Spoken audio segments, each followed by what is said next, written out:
Informasi pertama dari negeri Pemansam. Dinas Rahasia Amerika Serikat memperketat keamanan di sepanjang Pennsylvania Avenue dekat Gedung Putih jelang pilihan Presiden Amerika Serikat di Washington DC. Menjelang pemilihan umum Amerika Serikat, persiapan terus dilakukan termasuk pemasangan pagar yang mengelilingi Gedung Putih untuk meningkatkan penjagaan ketat. Pemilihan Presiden Amerika Serikat yang bersejarah telah memasuki hari terakhir dengan persaingan ketat antara Donald Trump dan juga Kamala Harris. Pemenangnya mungkin baru akan diketahui beberapa hari setelah pemungutan suara pada hari ini, Selasa 5 November.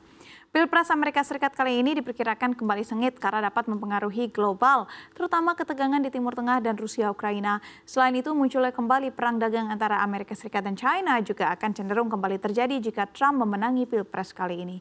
Tidak hanya itu saja, Pilpres Amerika Serikat 2024 mencatatkan sejarah baru ketika Presiden Biden memutuskan untuk tidak mencalonkan diri kembali dan menyerahkan estafet kepemimpinannya kepada Harris.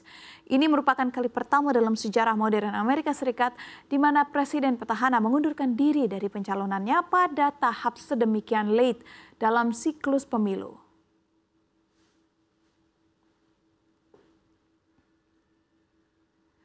Pengadilan Israel mengatakan kebocoran informasi yang dilakukan oleh ajudan di kantor Perdana Menteri Israel Benjamin Netanyahu kemungkinan telah merusak kesepakatan gencatan senjata dan pembebasan sandera. Pada Minggu 3 November malam, pengadilan di kota Rishon LeZion mengatakan 4 orang sedang diselidiki karena memberikan berita kepada surat kabar. Mereka juga telah ditangkap terkait dengan penyelidikan bersama oleh polisi, Dinas Keamanan Internal, dan tentara Israel. Tersangka utama bernama Eliezer Feldstein yang menurut media Israel dipekerjakan sebagai juru bicara dan penasehat media di kantor Perdana Menteri Netanyahu tak lama setelah serangan Hamas pada Oktober 2023 di Israel. 3 orang lainnya yang akan ditangkap adalah anggota lembaga keamanan. Para tersangka diduga terlibat dalam pembocoran dokumen strategi Hamas yang ditemukan oleh pasukan pertahanan Israel alias IDF di Gaza.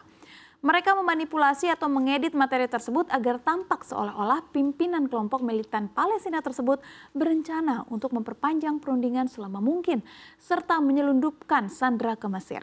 Laporan yang tampaknya berdasarkan dokumen yang direkayasa tersebut muncul di media Inggris, Jewish Chronicle, dan tabloid Jerman Bild pada bulan September yang menyebabkan IDF meluncurkan penyelidikan Jewish Chronicle, kemudian juga mencabut berita tersebut dan memecat jurnalis yang menulisnya.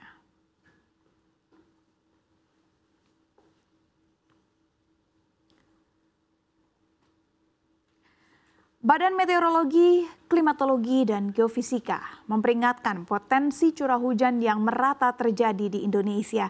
Diperkirakan akan terjadi hujan sedang hingga lebat dapat disertai angin kencang dan juga petir. Pantauan cuaca BMKG mencatat adanya peningkatan curah hujan di sebagian besar wilayah Indonesia dalam beberapa hari terakhir.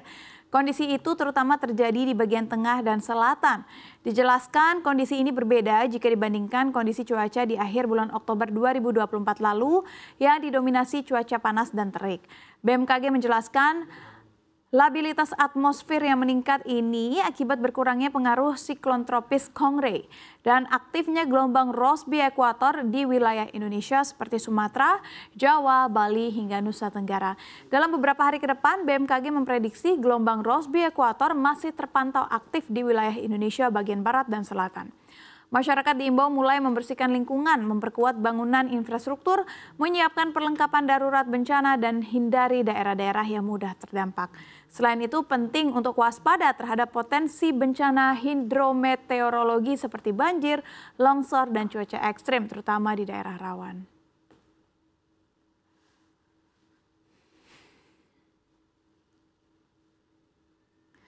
Kita beralih ke informasi teknologi pemirsa. Penjualan iPhone 16 di Indonesia dilarang sementara karena Apple belum memenuhi janji investasi di dalam negeri. CEO Apple, Tim Cook, bahkan menghapus nama Indonesia dari laporan kinerja kuartalannya. Sebelum Cook sempat menyinggung pasar Indonesia sebagai peluang besar bagi perusahaan. Apple baru menggelar earning call untuk memaparkan kinerja finansial perusahaan periode Juli hingga September 2024 pada Kamis 31 Oktober lalu. Namun Cook tidak menyebut lagi nama Indonesia setelah disinggung dalam dua paparan kinerja keuangan sebelumnya, yaitu pada bulan Mei hingga Agustus 2024. Pada Mei, nama Indonesia disebut oleh Cook sebagai sumber pertumbuhan baru. Dalam paparan tersebut, Cook menyebut beberapa negara yang menjadi sumber pertumbuhan pendapatan adalah pertumbuhan Apple maksud kami.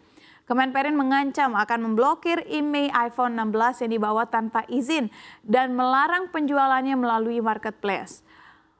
Apple diwajibkan menambah investasi setelah izin skema TKDN via Apple Academy dinyatakan berakhir. Kemenperin juga memperingatkan bahwa iPhone hanya akan dapat diimpor kembali jika Apple merealisasikan investasi 1,7 triliun rupiah yang dijanjikan sejak 2016.